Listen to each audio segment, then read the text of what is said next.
सनातन काल से भारतवर्ष के संत महात्माओं, ऋषि मुनियों, योगी वैरागियों ने अपने कर्म, धर्म व साधना से सृष्टि का न केवल श्रृंगार किया, अपितु मानवता के कल्याण के अद्वितीय उदाहरण प्रस्तुत किए।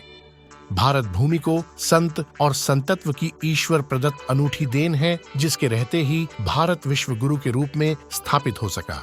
ऐसे ही एक संत अखंड भारत के सिंध प्रांत में प्रतिष्ठित रहे हैं, जिनका नाम था संत कंवर राम।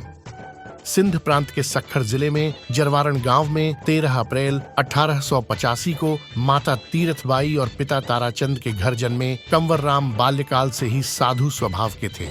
उन्होंने संगीतज्ञ गुरु हासाराम से गायन वादन की शिक्षा दीक्षा प्राप्त की। कालांतर में कंवर राम अपने गुरु सतराम दास के सानिध्य में रहे। उनकी सेवा शुश्रूषा से उनके व्यक्तित्व में अनोखे बदलाव से संतत्व उतर आया। वे सादगी, सेवा, परोपकार व विनम्रता की प्रतिमूर्ति बन गए। संत अपनी झोली में आई धन सामग्री गरीब विधवाओं व विशेष योग्य जनों में बांटते और जनहित में ही खर्च करते थे। वे दूसरों के बारे में ही सोचते रहते थे। अपनी जीविका चलाने के लिए वे प्रतिदिन माँ के हाथों से बने कुहर यानी उबले चने, मूंग तथा चावल का मिश्रण बेचते थे। इससे प्राप्त आमदनी से वे अपना तथा अपने परिवार का भरण पोषण करते थे। उनका विवाह मधराज गांव के जमींदार नोतुमल की सुपुत्री काकनीबाई के साथ सन 1903 में संपन्न हुआ। संत कंवर राम के जीवन आदर्शों से प्रभावित होकर काकनीबाई भी समाज सेवा में संलग्न हो गई। काकनीबाई की कोख से एक पुत्र और 2 पुत्रियों ने जन्म लिया। लगभग 26 वर्षों तक काकनीबाई ने उनके साथ कंधे से कंधा मिलाकर सेवा कार्य किया। भोजन भंडारे की व्यवस्था काकनी ही संभालती थी। सन 1929 में निमोनिया हो जाने के कारण काकनीबाई की मृत्यु हो गई। भंडारे की व्यवस्था बिगड़ने लगी। 2 वर्ष बाद सन 1931 में मीरपुर के श्री सामाणामला जी की पुत्री गंगाबाई के साथ संत कंवर ने लोगों के आग्रह से दूसरा विवाह किया। गंगाबाई भी श्रद्धा के साथ साधु संतों की सेवा करती थी। गंगाबाई की कोख से 3 संतानें हुईं। गरीबों, अनाथों और मोहताजों के कल्याण में अपने जीवन को समर्पित करने वाले कंवर राम ने अपने समस्त कार्यों को मात्र उपदेशों तक सीमित नहीं रखा, बल्कि वे अपने हाथों से काम करना पहली प्राथमिकता में रखते थे। एक बार रेहड़की में दरबार की सेवा का काम चल रहा था। कंवर राम भी सत्संगियों के साथ गारे की तगारी उठाकर सेवा में लगे थे। तभी उनके दर्शन करने 2 स्नेही वहां आए। उन दोनों स्नेहियों ने पहले कभी कंवर राम को देखा ही नहीं था, सिर्फ उनके बारे में नाम व बातें ही सुन रखी थीं। दरबार की सेवा में काम करने वालों से पूछते पूछते एक सत्संगी से कंवर राम के बारे में पूछा तो इशारा करके उन्होंने बताया कि वे कंवर राम हैं। उन्हें विश्वास ही नहीं हुआ। वे विचार में पड़ गए। इतने में कंवर राम तगारी खाली कर वहां आ पहुंचे और उन्होंने मेहमानों से पूछा, आपको क्या चाहिए? उन स्नेही मेहमानों ने कहा कि हमें कंवर राम जी के दर्शन करने हैं और यह आदमी हमसे मजाक कर रहा है कि आप ही संत कंवर राम हैं। भला कोई संत तगारी कैसे उठा सकते हैं? कंवर राम हंसकर बोले, कंवर इस मिट्टी के पुतले का ही नाम है। दरबार की सेवा ही परमात्मा की सेवा है, जो बगैर तगारी उठाए कैसे पूरी हो सकती है। खैर, अब आप बताओ मेरे लिए क्या हुक्म है? आगंतुक कंवर राम की सादगी, सरलता, सहजता और विनम्रता देख दंग रह गए। वे उनके पैरों में गिरकर आशीर्वाद की प्रार्थना करने लगे। उनकी संत प्रकृति के कारण ही आज भी उनका नाम बड़े आदर और श्रद्धा के साथ लिया जाता है। एक बार की घटना है। संत कंवर राम सुबह शिकारपुर शहर के शाही बाग में भजन में मग्न थे।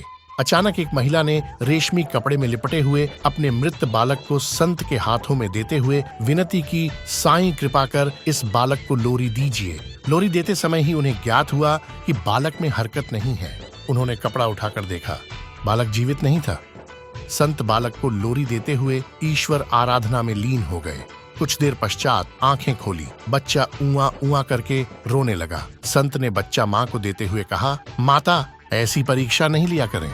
इस प्रकार की एक घटना सिंध के कुंभलेमन ग्राम में भजन सुनाते हुए घटी। भजन में हजारों की संख्या में हिंदू मुसलमान उपस्थित थे।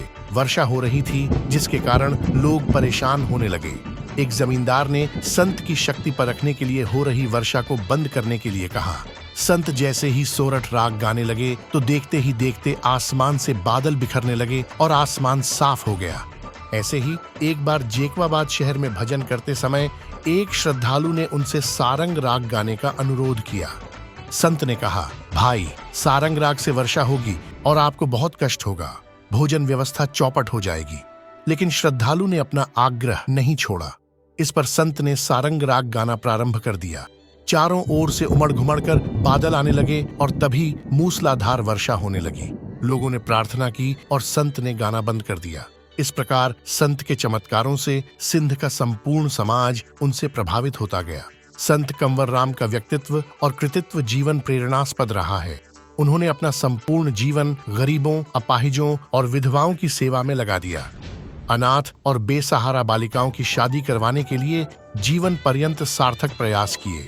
संत कंवर राम के उन्हीं भागीरथी प्रयासों का परिणाम है कि आज भी उनकी प्रेरणा से बड़ी संख्या में विद्यालय, अस्पताल, धर्मशालाएं, विधवा विवाह और अनाथ बालक बालिकाओं को संबलन देने के धर्मार्थ कार्य में हजारों लोग जुड़कर समाजोत्थान का कार्य कर रहे हैं। संत कंवर राम के सद्गुरु सत रामदास के स्वर्ग से धारने के बाद वे अकेले ही समाजोत्थान के साथ सत्संग में लगे रहते। अपनी मधुर वाणी व भजनों से जन जन में प्रेम भक्ति का संदेश देते। उनके संगीतमय भजनों के माधुर्य के साथ साथ पीड़ितों का दर्द भी बयां होता था। उनकी आवाज पर हजारों लोग मोहित हो जाते थे। पैरों में घुंघरुओं की पायल, कानों में कुंडल, सर पर लाल जाफरानी रंग की पगड़ी, तन पर श्वेत जामा और कमर पर बांधनी बांधकर संगीत की मस्ती में झूमने की छटा देखते ही बनती थी। संत कंवर राम को अपनी मृत्यु का आभास 7 दिन पूर्व ही हो गया था। उन्होंने दादू में अपना अंतिम भजन मारू राग में समाप्त किया। मारू राग शोक के समय गाया जाता है। 1 नवंबर 1939 को संत अपनी टोली के साथ सक्खर जाने के लिए रुक स्टेशन पहुंचे। हमेशा की तरह वे डिब्बे में खिड़की के पास यात्रा के लिए बैठे। ज्यों ही इंजन ने सीटी बजाई, कातिलों ने संत पर गोलियां चला दी। उनमें से एक गोली संत के माथे पर जा लगी।